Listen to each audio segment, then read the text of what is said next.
All right, so we got the value thing down. Hopefully we got it, did a value scale. So now what I want you to do is just kind of play with some values. So what I want you to do is I want you to draw three, I'm gonna use this actually. I want you to draw three shapes and just kind of play around and see if you can make these shapes using value look a little bit more dimensional so they don't look so flat on the paper. Okay, so the first one I'm gonna draw, and you can pick any three shapes. I'm gonna do a circle.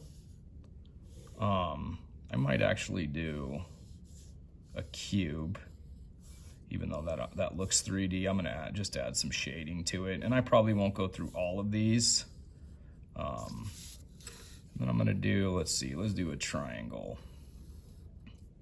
And I'm just gonna experiment with value. So for the circle, what I'm gonna do, so you can pick any three shapes you want and just play around with some value, okay? I usually do this with painting, but we're gonna do it with pencil. So I'm gonna start, and I wanna figure out where the light is coming from. So I'm gonna pretend that the light is coming from up here and hitting kind of the top corner of this, okay? That'll give me an opportunity to throw a shadow on there too. So if you wanna throw some shadows, that's cool too. But think about maybe where you want the light to hit your object. And this is just all theoretical, like these shapes aren't something we're observing. So I'm gonna have the light hit up here. So this is gonna be my dark area, like on this bottom kinda, and then the light's gonna be hitting it up here. So I'm gonna shade that as though the light is hitting that top right corner. For you, I think it would be top right too. I'm just gonna start shading this in. Yeah, once again, this is just practice to kind of play and experiment with how light works and how value works. So notice I'm doing the same thing I just did on my value scale, except I'm using an actual object, and the value is going from down here, so the dark up to the light where the light is actually hitting the object. This pencil is running out of lead. One thing I don't like about these kind of pencils, I like having mechanicals because I can just sharpen them. Once again, I'm not judging how perfectly shaded your work is, guys. I'm just looking to see that you're playing and experimenting and trying something out. If it doesn't work, it doesn't work. You know what I mean? And if you want to take this further, by all means, take it further. If you want to do like a character and like throw some like a character made out of shapes, that's fine too. I'm open to experimentation. Like if this is just too boring for you, take a character or something you can make and add value to that.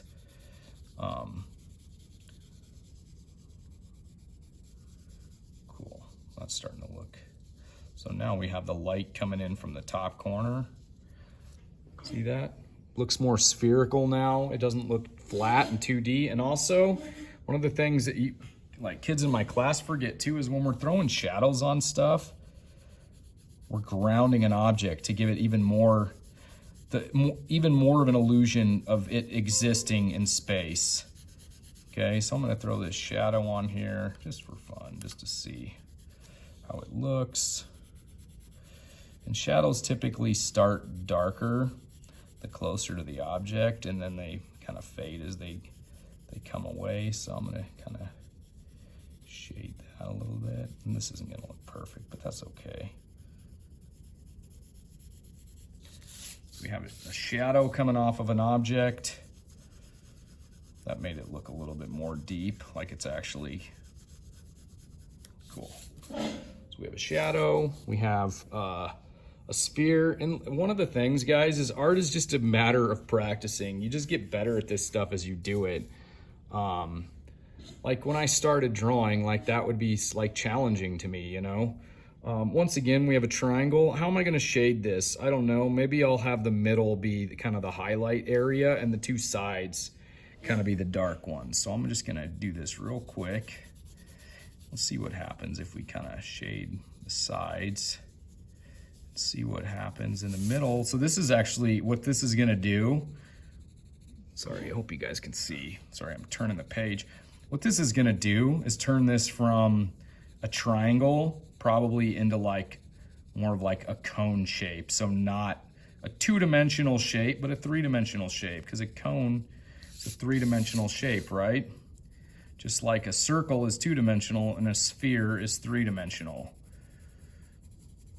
And it's funny, one time I was working in my first art class in college, and I was not good at art, and I just really wanted to take an art class.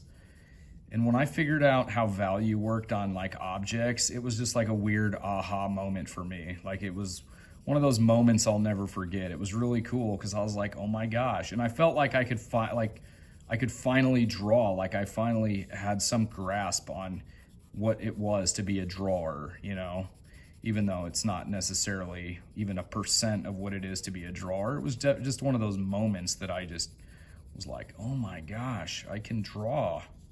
It was a really cool feeling, probably why I'm still doing it.